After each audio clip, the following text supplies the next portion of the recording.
அத்தியாயம் 112 வரவிருக்கும் பேரழிவு. சூரியன் மறைந்துவிட்டது. வெளிச்சம் மறைந்துவிட்டது. இருள் மட்டுமே வானத்தைச் சூழ்ந்தது. சிறிது நேரத்திலேயே நட்சத்திரங்கள் விழத் தொடங்கின.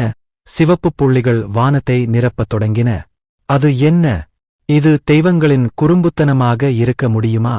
இதற்கு முன்பு அவர்கள் கண்டிராத ஒரு காட்சியை எதிர்கொண்டதால் மக்கள் குழப்பத்தில் ஆழ்ந்தனர்.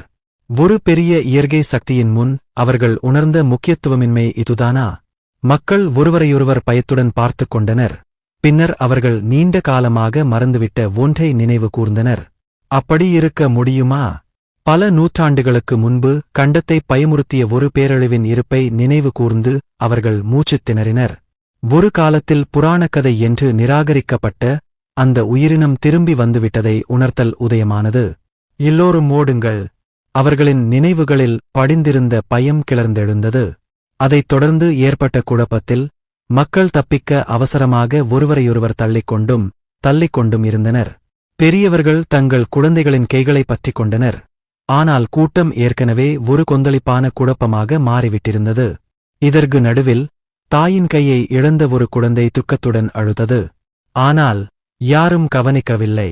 மாறாக குழந்தைகளின் அழுகையின் சத்தத்தை மட்டுமே விரைந்த காலடிச் சத்தங்கள் மறைத்தன. இந்த நிகழ்வு ஒரு நகரத்திற்கு மட்டும் தனிமைப்படுத்தப்படவில்லை. ரேடன் கண்டம் முழுவதும் குழப்பம் பரவியது. இதற்கிடையில் ஒழுங்கின்மை ஏற்படுவதற்கு முன்பு இளவரசி எலெனா சடங்கை விரைவாக முடித்திருந்தாள். சடங்கிற்காக அவள் தன் விரல்களில் ஒன்றை தியாகம் செய்திருந்தாலும் அவள் திட்டமிட்டிருந்த எதிர்கால நிகழ்வுகளை கருத்தில் கொண்டு அவள் வருத்தப்படவில்லை. ஆனாலும் நிரம்பி வழியும் இரத்தத்தை நிறுத்த வேண்டியிருந்தது. இளவரசி தன் கையை ஒரு மெழுகுவர்த்தியின் அருகில் கொண்டு வந்தாள். அட! தீப்பிழம்பு அவளது காயத்தை எரித்தபோது அவள் முனகினாள். அவளுக்குள் வலி பெருகியது. அவள் சுவாசம் ஒழுங்கற்றதாக மாறியது. ஒரு கணம் கடுமையான வலிக்குப் பிறகு காயம் ஓரளவு நின்றுவிட்டது. இளவரசி எலெனா விரைவாக தனது இடது கையை ஒரு கட்டினால் சுற்றி தாராளமாக அளவிலான கையுறையால் மறைத்தாள். அந்த நேரத்தில் அறையின் உள்ளே இருந்த இடம் சிதைந்தது. இந்த நிகழ்வால் இளவரசி கலங்கவில்லை. ஏனெனில் அது அவள் முன்பு பலமுறை அனுபவித்த ஒன்று. சிறிது நேரத்திற்குப் பிறகு வளைந்த இடத்திலிருந்து 2 உயிரினங்கள் வெளிப்பட்டன. ஒருவர் எடிசாவுக்கு தூதுவராகச் செயல்படும் நிழலாகவும் மற்றவர் இளவரசி எலெனாவுக்கு அந்நியராகவும் இருந்தார். ஓ, நமக்கு ஒரு விருந்தினர் இருக்கிறாரா? ஒட்டுமொத்த தோற்றம் சந்தேகத்திற்கு இடமின்றி ஒரு வீரரின் தோற்றத்தைக் கொண்டிருந்தது. இருப்பினும் தலையை ஒரு இரும்பு தலைக்கவசம் மறைத்திருந்தது. உடல் முழுவதும் தோல் கவசம் அணிந்திருந்தது. ஆனால் அதன் மேல் ஒரு இரும்பு தலைக்கவசம் இருந்தது. ஒரு இளவரசிக்கு கூட பார்வை முரண்பாடாக இருந்தது. இருப்பினும் அவர்கள் தனக்கு உதவ வந்திருப்பதை அவள் அறிந்திருந்தாள். அதனால் கருத்து தெரிவிப்பதைத் தவிர்த்தாள். அதற்கு பதிலாக நிழல் கொடுத்த குறிப்பை அவள் விரைவாக பார்த்தாள். உன் பெயர் டெய்கர். ஆ, நான் உன்னை மிஸ்டர் டெய்கர் என்று அழைப்பேன் என்று அவள் குறிப்பில் எழுதப்பட்டிருந்த பெயரை படித்ததும் சொன்னாள். அது ஓரளவு அன்பான பெயர். அந்தக் குறிப்பில் டெய்கரிடம் இருந்த தெய்வீக சக்தியை பயன்படுத்தும் திறன் உட்பட பல திறன்கள் விவரிக்கப்பட்டுள்ளன. இந்த தகவலைக் கொண்டு எடிசாவின் மனதில் இருந்த திட்டத்தை அவளால் ஊகிக்க முடிந்தது. தூதுவரைச் சந்தித்த பிறகு இப்போது இளவரசி எலெனா தயாராக வேண்டிய முறை வந்தது. அவள் வெள்ளி கவசத்தை அணிந்தாள்.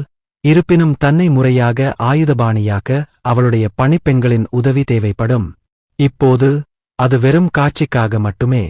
இதனால் எலெனா அவசரமாக மேலோட்டமாக பிரகாசிக்கும் வெள்ளிக் கவசத்தை அணிந்தாள். இங்கிருந்து நான் செய்யும் அனைத்தும் ராஜ்யத்திற்காகவே. இளவரசி எலெனா அறையை விட்டு வெளியேறுவதற்கு முன்பு தனக்குள் முணுமுணுத்துக் கொண்டாள். அனைத்து ஏற்பாடுகளும் முடிந்தவுடன் இளவரசி டெய்கர் உடன் சேர்ந்து அறையை விட்டு வெளியேறினாள். அரசே, எல்லாம் தயாராக உள்ளது என்று வெளியே காத்திருந்த அரச காவலர் லெனான் அறிவித்தார். இளவரசி எலெனா வெளியே வந்தவுடன் அவர் உடனடியாக அறிக்கை செய்தார். ஆனால் இந்த நபர் யார்? இளவரசியின் பின்னால் வந்த டெய்கரை பார்த்து லெனான் விசாரித்தார். லெனனின் கேள்விக்கு பதிலளிக்கும் விதமாக எலினா ஒரு முன்கூட்டிய சாக்குப்போக்கை முன்வைத்தாள். இது எங்களுக்கு உதவப் போகும் சர் டெய்கர். அவர் தற்போது ஒரு ஹண்டர். ஆனால் ஒரு காலத்தில் புனித வீரராக பணியாற்றினார். ஒரு புனித வீரரை பற்றிக் குறிப்பிட்டதும் லெனான் தலை குனிந்தார். இளவரசியின் அறைகளிலிருந்து டெய்கர் ஏன் வெளியே வருகிறார் என்பது அவருக்கு தெரியவில்லை என்றாலும் இப்போது அதை கேள்வி கேட்க நேரமில்லை. டெய்கர் உண்மையிலேயே ஒரு புனித வீரராக இருந்திருந்தால் அவர் சந்தேகத்திற்கு இடமின்றி அவர்களின் நோக்கத்திற்கு ஒரு குறிப்பிடத்தக்க சொத்தாக இருப்பார். அறிமுகங்கள் அவசரமாக முடிந்ததும் இளவரசி எலெனா ஒரு கட்டளையை பிறப்பித்தார். லெனான், நாம் தொடரலாம். லெனானின் வழிகாட்டுதலின் பேரில் இளவரசி எலெனா மாவீரர்கள் கூடியிருந்த இடத்திற்குச் சென்றார். முழு மாவீரர் வரிசையும் இளவரசியின் உத்தரவுகளுக்காகக் காத்திருந்து அணிவகுத்து நின்றன. அவர்களில் 5 அரச மந்திரவாதிகள் கூட இருந்தனர். அவர்கள் புனித ஆணையின் ஈடுபாட்டின் போது சேர்க்கப்பட்டு எதிர்பாராத எந்த சூழ்நிலைகளுக்கும் தயாராக இருந்தனர். இளவரசி எலெனா மாவீரர்களை ஆய்வு செய்தார். அரச காவலரின் உறுப்பினர்களாக அவர்களின் திறமை கேள்விக்குறியாக இல்லை. அனைத்து மாவீரர்களின் பார்வையிலும் உறுதிப்பாடு தெளிவாகத் தெரிந்தது. எல்லாவற்றிற்கும் மேலாக அரச மாவீரர் உத்தரவு ராஜாவின் கட்டளையின் கீழ் ஒரு நேரடிப்படையாக இருந்தது, விசுவாசமாகவும் அரச குடும்பத்தின் நலனுக்காக மட்டுமே செயல்பட்டது. இளவரசி எலெனா தனது வாளை உயர்த்தினாள். நாங்கள் நிச்சயமாக வெற்றி பெறுவோம். உங்கள் தைரியத்தையும் விசுவாசத்தையும் நான் மறக்க மாட்டேன். பிரச்சாரத்திற்கு முன்பு மாவீரர்களின் மன உறுதியை உயர்த்தும் நோக்கில் அவள் அறிவித்தாள். எங்கள் முதல் இலக்கு கவுண்ட் பியர்டனின் எஸ்டேட். உடனடியாக அணிவகுத்துச் செல்வோம். சேருமிடம் முன்னரே தீர்மானிக்கப்பட்டது. எஸ்டேட் கவுண்ட் பியர்டனுக்குச் சொந்தமானது. இளவரசி எலெனா தனக்காகத் தயாரிக்கப்பட்ட வெள்ளைக் குதிரையில் ஏறினார். முன்னேறி செல்லுங்கள். மாவீரர்களின் அலறலுடன் அவர்கள் அரண்மனையை விட்டு வெளியேறினர். வெளியே வந்ததும் இளவரசியை அழைத்துச் செல்ல மாவீரர்கள் அவளைச் சூழ்ந்து கொண்டனர். இளவரசி போருக்குப் பயன்படுத்தப்படாததால் அவள் வழிநடத்த வேண்டிய அவசியமில்லை. ஒரு சில மாவீரர்கள் மற்றும் மந்திரவாதிகளைத் தவிர அனைவரும் கால்நடையாக நகர்ந்தனர். உண்மையில் விரல் இல்லாமல் அது சிரமமாக இருக்கிறது. இளவரசிக்கு சவாரி செய்வதை விட நடப்பது மிகவும் வசதியாக இருந்திருக்கலாம். ஏனெனில் அவளுடைய சுண்டு விரல் இல்லாதது குதிரை சவாரி செய்வதை சங்கடப்படுத்தியது. இருப்பினும் அவள் அதை தாங்கிக் கொள்ள வேண்டியிருந்தது. பெரிய காரணத்திற்காக அத்தகைய வலி அற்பமானது. நகரும் ஊர்வலத்தின் நடுவே லெனான் டெய்கரை அணுகினார். மிஸ்டர் டெய்கர், நீங்கள் நடக்க வேண்டிய அவசியமில்லை. லெனான் டெய்கருக்கு ஒரு குதிரையை சவாரி செய்ய வழங்கினார். இது ஒரு புனித குதிரை வீரராக தனது முன்னாள் அந்தஸ்தைக் கொண்ட ஒருவருக்கு மரியாதை செலுத்தும் ஒரு செய்கையாகும். இருப்பினும் டெய்கர் லெனானின் வாய்ப்பை நிராகரித்தார். டெய்கர் இதற்கு முன்பு ஒருபோதும் குதிரையில் சவாரி செய்ததில்லை. சவாரி செய்ய முயன்றால் அது தன்னை ஒரு முன்னாள் புனித குதிரை வீரர் என்ற கூற்று பொய்யானது என்பதைக் காட்டக்கூடும் என்று அவர் கவலைப்பட்டார். எனவே அவர் தலையை அசைத்து சவாரி செய்வதற்கான வாய்ப்பை பணிவுடன் மறுத்துவிட்டார். புரிஞ்சது. நீங்க உங்க மனசு மாறினால் எனக்கு தெரியப்படுத்துங்க, நான் ஏற்பாடு பண்றேன். லெனான் பதிலளித்தார். டெய்கரின் முடிவை மதித்து இந்த விஷயத்தை மேலும் வலியுறுத்தவில்லை. உண்மையில் டெய்கரை பற்றிய லெனானின் கருத்து அதிகரித்தது. அந்த ஆள் ஒரு உண்மையான குதிரை வீரன். சவாரி செய்யும் வசதி இருந்தபோதிலும் நடக்க டெய்கர் எடுத்த முடிவால் ஈர்க்கப்பட்டார். தனது கடமையில் டெய்கரின் கவனம் லெனானுக்கு பாராட்டப்பட்டது. மாவீரர்களின் ஊர்வலம் அமைதியாக இருந்தது. அனைவரும் முன்னோக்கி நடந்தனர். முன்னால் உள்ள பாதையில் கவனம் செலுத்தினர். இளவரசி எலெனா நகரும் போத்துக்கூட தனது எண்ணங்களை ஒழுங்கமைத்துக் கொண்டிருந்தார். பிரதான பாதிரியார் அங்கே இருப்பதாகச் சொல்லப்படுகிறது. எடிசாவின் தகவல் வழங்குனர்களான நிழல்கள் மூலமாகவே அவளுக்கு எல்லா செய்திகளும் கிடைத்தன. கவுண்டின் வீட்டுத் தலைமை பொறுப்பாளர் மூலம்தான். கவுண்டுடன் மோதும் குழுவில் தற்போது தலைமை பாதிரியார் மற்றும் புனித மாவீரர்களின் தலைவரான ஜெரார்ட் ஆகியோர் அடங்குவர் என்பதை எடிசா அறிந்தாள். விசாரணை பிரிவைச் சேர்ந்த ஒரு உயர் பாதிரியார் மற்றும் புனித ஆணையின் வாளின் தளபதியான ஜெரார்ட், புனித மாவீரர்கள். நாம் அவசரப்பட வேண்டும் என்று அவள் தனக்குள் நினைத்துக் கொண்டாள். ஆனால் அவள் கட்டளையிடவில்லை. கடிவாளத்தில் அவளுடைய பிடி ஏற்கனவே நிலையற்றதாக இருந்தது.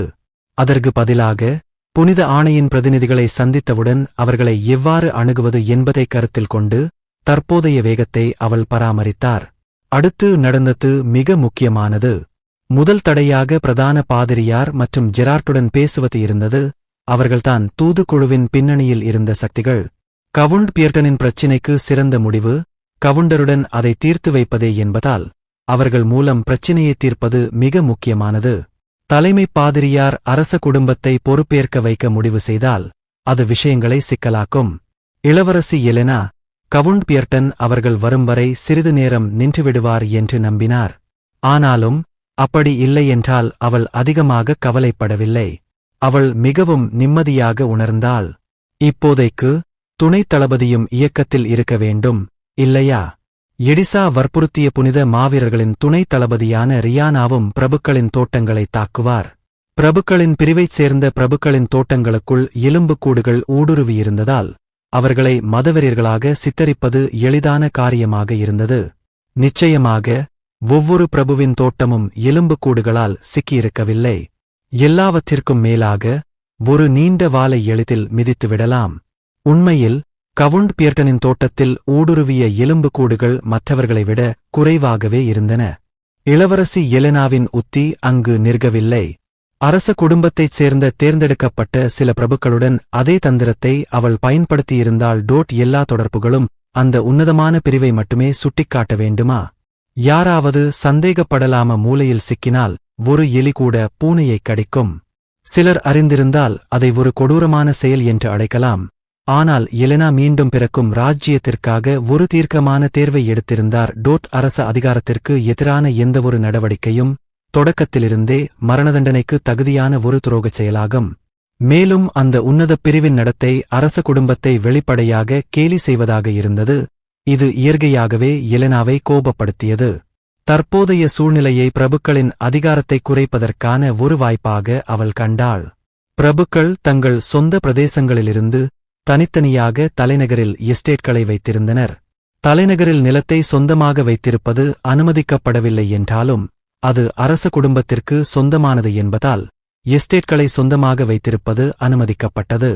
இந்த உண்மை எலெனாவை அமைதியற்றதாக்கியது. நிச்சயமாக இதில் அசாதாரணமானது எதுவும் இல்லை. மற்ற ராஜ்யங்கள் மற்றும் பேரரசுகளும் தங்கள் தலைநகரங்களில் தோட்டங்களைக் கொண்ட பிரபுக்களைக் கொண்டிருந்தன. அவசர காலங்களில் பிரபுக்கள் அரண்மனைக்குள் விரைவாக நுழைவதற்கு இந்த தோட்டங்கள் அவசியமாக இருந்தன. இருப்பினும் தற்போதைய கருட இராச்சியத்தின் நிலைமை வேறுபட்டது. தலைநகரிலிருந்து அரச அரண்மனைக்கான தூரம் மிகக் குறைவு. பிரபுக்கள் கிளர்ச்சி செய்ய முடிவு செய்தால் தலைநகரில் உள்ள அவர்களின் சொத்துக்கள் அரச குடும்பத்தை நோக்கி சுட்டிக்காட்டப்பட்ட வாள்களாக மாறக்கூடும். பிரபுக்களின் அதிகாரத்தை குறைப்பதற்கான ஒரு வாய்ப்பு இது. பிரபுக்களை நினைத்துப் பார்க்கும்போது இளவரசி எலெனாவின் முகபாவனை கடினமாகியது.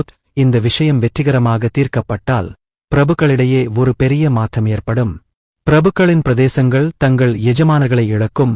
பெரும்பாலானவை அரச உரிமைக்குத் திரும்பும் அல்லது இந்த விவகாரத்தில் தங்களை சிறப்பித்துக் காட்டியவர்களுக்கு வழங்கப்படும். இப்போதைக்கு இது போதும். இளவரசி எலெனா தனது தியானத்திலிருந்து எழுந்து சுற்றிப் பார்த்தாள். அவர்கள் அரச அரண்மனையை விட்டு வெளியேறி கணிசமான நேரம் கடந்துவிட்டது. அவர்கள் மேலும் தூரம் செல்லச் செல்ல தெருக்களின் சூழல் மாறத் தொடங்கியது. அவர்களுக்கு முன்னால் இருந்த காட்சி ஒழுங்காக இல்லாமல் குழப்பமாக இருந்தது. அசுரர்களின் கூட்டம் அந்த பகுதிக்குள் புகுந்தது போல. தூரத்திலிருந்து ஒரு மனிதனின் அலறல் காற்றைத் துளைத்தது. அவன் பீதியுடன் அவர்களை நோக்கி ஓடினான். எதிர்பாராத சூழ்நிலை நைட் ஆர்டரை நிறுத்த வேண்டிய கட்டாயம் ஏற்பட்டது. நிறுத்து! நெருங்கி வந்த மனிதனை நோக்கி ஒரு அரச குதிரை வீரன் கத்தினார். இளவரசி அவர்களின் அணிகளில் இருந்ததால் அவளுடைய பாதுகாப்பை உறுதி செய்ய வேண்டியிருந்தது. மேலும் இந்த மனிதன் ஏன் அவர்களை நோக்கி விரைகிறான் என்பதைக் கண்டறிய வேண்டியிருந்தது. உங்கள் அடையாளத்தை கூறுங்கள். மாவீரன் தனது வாளை உருவினாலும் அந்த மனிதன் நிற்கவில்லை. மாறாக அவன் பின்னால் ஓடும் மக்களின் எண்ணிக்கை அதிகரித்தது. அனைவரும் அலறிக்கொண்டு மாவீரர்களை நோக்கி விரைந்தனர். இல்லை, அவர்கள் வெறுமனே ஓடவில்லை. நாங்கள் காப்பாற்றப்பட்டோம். அவர்கள் மாவீரர்கள். தயவு செய்து எங்களைக் காப்பாற்றுங்கள். அவர்கள் கெஞ்சினார்கள். ஏதோ ஒன்றிலிருந்து தெளிவாக தப்பி ஓடினர். இது என்ன? இந்த கேள்வி காற்றில் தொங்கிக் கொண்டிருந்தது. இந்த மக்கள் யாரிடமிருந்து அல்லது எதிலிருந்து தப்பி ஓடுகிறார்கள்? ஓடிக்கொண்டிருந்த கூட்டத்திற்குப் பின்னால் அரக்கர்களின் உருவங்கள் தெரிந்தன. ஏராளமான எலும்புக்கூடுகள். தப்பி ஓடிய மக்கள் மாவீரர்களைக் கடந்து செல்லும்போது லெனான் கட்டளையிட்டார். அனைத்து மாவீரர்களே, போருக்குத் தயாராகுங்கள். லெனான் ஒரு அரச காவலராக இருந்தபோதிலும் இந்த அவசரகாலத்தில் உத்தரவுகளை பிறப்பிக்கும் அதிகாரம் அவருக்கு இருந்தது. நிலைமையை புரிந்து கொண்ட நைட் ஆர்டர் தங்கள் வாள்களை ஒற்றுமையாக உருவியது. மாவீரர்களே, அரக்கர்களைத் தடுக்க உங்கள் முழு பலத்தையும் பயன்படுத்துங்கள். மந்திரவாதிகளே, பின்னால் இருந்து ஆதரவளிக்கவும். லெனானும் தனது சொந்த வாளை உருவினான். நாம் இளவரசியை எப்படியாவது பாதுகாக்க வேண்டும். தலைநகரில் எலும்புக்கூடுகள் இருப்பதற்கான காரணம் தெரியவில்லை. ஆனால் அவற்றின் முன்னுரிமை இளவரசி எலெனாவை பாதுகாப்பது என்பது தெளிவாக இருந்தது. முன்பக்கத்தில் இருந்த மாவீரர்கள் தங்கள் வாள்களை ஏந்திச் சென்றனர். பின்புறத்தில் இருந்தவர்கள் தங்கள் வில்களை தயார் செய்து சரங்களை எடுத்துக்கொண்டனர். மந்திரவாதிகள் மானாவை சேகரித்து தங்கள் மந்திரங்களை உச்சரிக்கத் தொடங்கினர். சில நிமிடங்கள் கழித்து நைட் ஆர்டர் எலும்புக்கூடுகளின் கூட்டத்துடன் மோதியது. அடுத்ததற்குச் செல்லுங்கள். கருட ராஜ்ஜியத்தை முதன்முதலில் உடைத்தவர் நெக்ரோஸ். அவர் கணிசமான சக்தி வாய்ந்தவர். ஒரு தடிமனான பேரேட்டை பிடித்துக்கொண்டு நிதானமான வேகத்தில் நடந்தார். அமைதியாக அவருக்கு பின்னால் துல்லாஹன் கஜேந்திரன் மற்றும் மீதமுள்ள எலும்புக்கூடுகளும் பின்தொடர்ந்தன. ஆரம்பத்தில் நெக்ரோஸுக்கு ஒரு துல்லாஹன் மற்றும் 15 எலும்புக்கூடு மாவீரர்கள் மட்டுமே நியமிக்கப்பட்டனர். ஆனால் அவரது திறமைகளில் ஒன்றான பிண உயிர்த்தெழுதல் காரணமாக அவரது படைகள் கணிசமாக வளர்ந்தன. 4- நட்சத்திர லிட் சடலங்களை வெடிக்க மட்டுமே முடியும் என்றாலும் நெக்ரோஸை போன்ற 5- நட்சத்திர ஆர்ச் லிட் எலும்புக்கூடுகளை உருவாக்க சடலங்களை பயன்படுத்தலாம். இந்த எலும்புக்கூடுகள் குறைந்த தரத்தில் இருந்தபோதிலும் அவனது கூட்டத்தின் அளவை அதிகரிப்பதில் சிறந்தவை. அங்கே மனிதர்கள் இருக்கிறார்கள். ஒரு குறிப்பைப் போல மற்றொரு மனிதர் குழு தோன்றியது. நெக்ரோஸின் கட்டளைப்படி எலும்புக்கூடுகள் மனிதர்களை நோக்கி விரைந்தன. பொது மேலாளர் எடிசா ராஜ்ஜியத்தை காப்பாற்றவும் தங்கள் எஜமானரின் விருப்பத்தை இறுதி இலக்கை பரப்பவும் தனது நோக்கத்தை அறிவித்திருந்தார். இருப்பினும் புனித அமைப்பு ஏற்கனவே கருட இராச்சியத்திற்குள் ஊடுருவியிருந்தது. அவர்களுடன் மோதலை தவிர்க்க முடியவில்லை. புனித ஆணையை எதிர்த்து நிற்க ஆரம்பத்தில் நெக்ரோஸுக்கு ஒதுக்கப்பட்ட அரக்கர்கள் போதுமானதாக இல்லை. அதனால்தான் அவர் மனிதர்களை எலும்புக்கூடுகளாக மாற்றி தனது படைகளை வலுப்படுத்திக் கொண்டிருந்தார். இப்போதும் கூட நெக்ரோஸின் கூட்டம் தொடர்ந்து பெருகி வந்தது. மேலும் அவர் தனது லெட்ஜரில் ஒவ்வொரு செயல்முறையையும் உன்னிப்பாக பதிவு செய்தார். படிநிலையின் பாதுகாவலராக இருந்தாலும் அவர் ஒரு ஆய்வாளராக தனது பங்கை தக்க வைத்துக் கொண்டார். மனிதர்களை எலும்புக்கூடுகளாக மாற்றி காப்பாற்றிய நெக்ரோக்கள். இது பாராட்டத்தக்க செயல். டெத் நைட் தெரியவில்லை. தாமதம் என்பது அவமானத்திற்கு ஒரு காரணம். நெக்ரோஸ் தனக்குள் தலையசைத்துக் கொண்டான். புனித ஆணையை எதிர்கொள்வதற்கு முன்பு தனது படைகளை இன்னும் கொஞ்சம் அதிகரிக்க அவன் திட்டமிட்டான். அவன் தன் திட்டத்தில் உறுதியாக இருந்தான். ஆனால் அப்போது பூம்! ஒரு பெரிய வெடிச்சத்தம் கேட்டது. முன்னோக்கி முன்னேறி வந்த எலும்புக்கூடுகள் குண்டுவெடிப்பில் அடித்துச் செல்லப்பட்டன. என்ன நடந்து கொண்டிருந்தது?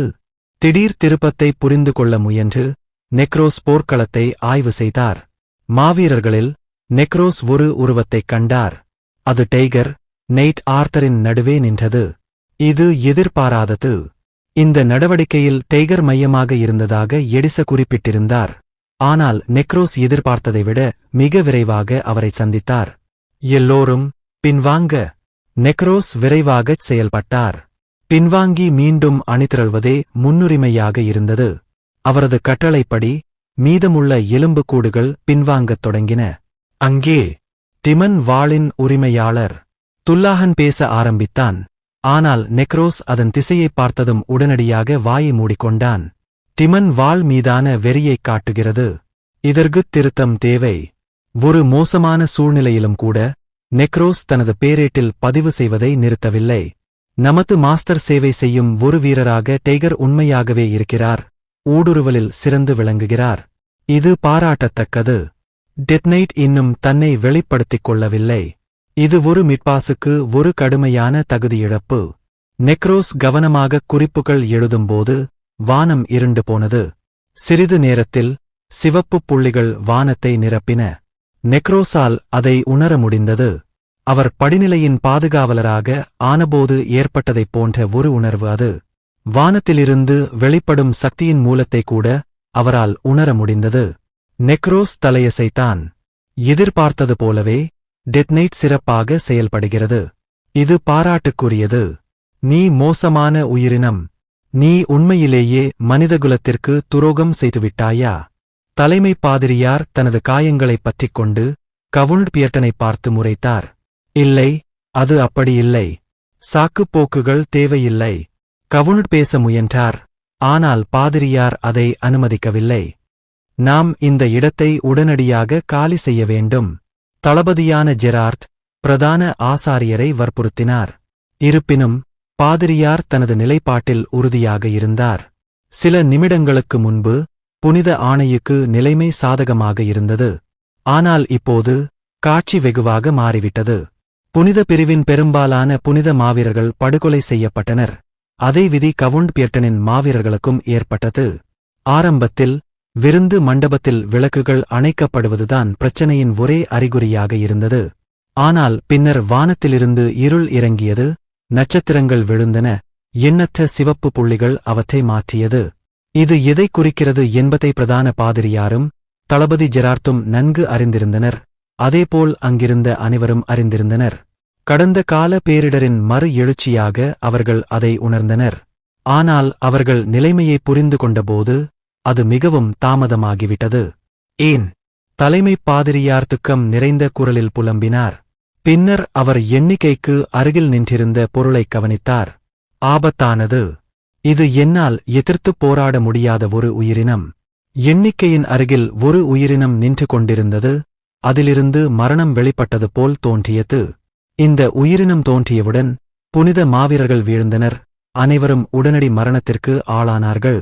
அதன் மீது வெறும் பார்வையை வைப்பது ஒருவரை பைத்தியக்காரத்தனத்திற்கு இட்டுச் செல்லும் அளவுக்கு போதுமானது. இங்கே ஒருவர் தனது மனதை இழப்பது என்பது உடனடியாக மரணத்தை ருசிப்பதை குறிக்கும். பேரழிவு வெளித்தெழுந்துவிட்டதாக நினைப்பது. ரேடன் கண்டத்தை ஒரு காலத்தில் திகிலில் ஆழ்த்திய 7 நட்சத்திர அசுரன். இருளின் பேரரசி சிலெஸ்த்ரா. கவுண்டிற்கு அருகில் இருப்பது இருளின் பேரரசி அல்ல என்றாலும் அது ஒப்பிடக்கூடிய பயம் கொண்ட ஒரு உயிரினம் என்பது தெளிவாகத் தெரிந்தது. இவ்வளவு பெரிய சக்தியை கட்டவிழ்த்து விடுவது எப்படி கவுண்டருக்குத் தெரிந்திருக்கும்? பாதிரியார் எவ்வளவுதான் குழப்பமடைந்தாலும் எந்த பதிலும் வரவில்லை. மேலே உள்ள தெய்வம். காணாமல் போன ஆட்டுக்குட்டியை என்ன செய்வது? பாதிரியார் மயக்கத்தில் இருப்பது போல் முணுமுணுத்தார். அவர்களுக்கு முன்னால் இருந்த பயங்கரமான உயிரினம் ஒரு கோடரியை பிடித்திருந்தது. ஆனால் அது மிக முக்கியமான விஷயம் அல்ல. அது அதன் முதுகில் தொங்கவிடப்பட்ட வாள். அந்த கத்தியிலிருந்து வெளிப்படும் குளிர்ச்சியான சக்தி தோலில் உணரப்பட்டது. இவ்வளவு கொடூரமான ஒளியைச் சுமக்க அது எவ்வளவு இரத்தத்தை உறிஞ்சியிருக்க வேண்டும்? முழு புனித ஆணையும் அதை எதிர்த்து நின்று வெற்றி பெற முடியுமா? அந்த அளவுக்கு அதிகமான அச்சத்தின் முன் எந்த உறுதியையும் பெற முடியாமல் பிரதான பாதிரியார் தலையை ஆட்டினார். பின்னர் அவரது பார்வை எதிர்கையில் இருந்த கேடயத்தின் மீது திரும்பியது. அதில் ஒரு வேலைக்காரன் அணியக்கூடிய வகையான ஒரு கவசம் உடை தொங்கியது. ஓ தேவி, நீங்க உண்மையிலேயே எங்களைக் கைவிடுறீங்களா? இந்த விரக்தியான தருணத்திலும் கூட பிரதான ஆசாரியன் மனிதகுலத்தின் எதிர்காலத்தைப் பற்றி அக்கறை கொண்டிருந்தார்.